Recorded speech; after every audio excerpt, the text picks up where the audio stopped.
La parole est à Monsieur Hutin du groupe SRC.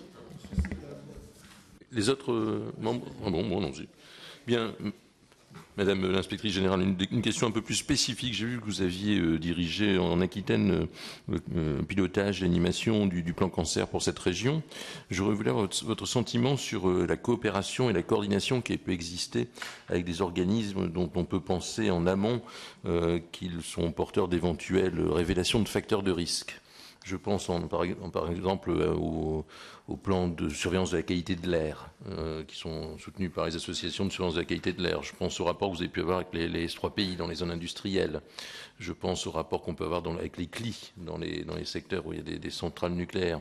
Si je dis ça, c'est parce qu'il y a par exemple les particules fines qui vont devenir un des problèmes majeurs dans le cadre de la santé publique et en particulier des cancers dans les années qui viennent. Et est-ce que cette coordination existe? Est-ce que vous souhaitez la développer? Parce que je pense qu'elle est encore assez faible pour le moment. Je voudrais parler aussi de tout ce qui peut être le risque au niveau du travail.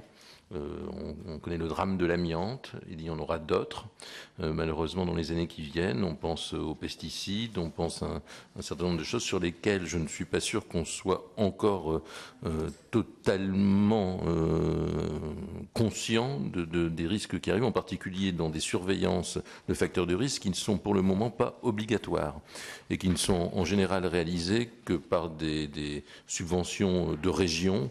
Les pesticides par exemple c'est le cas, des études de pesticides sur les agriculteurs, ce sont les régions qui les financent parce que ce n'est pas une obligation. C'est basé sur une forme de volontariat.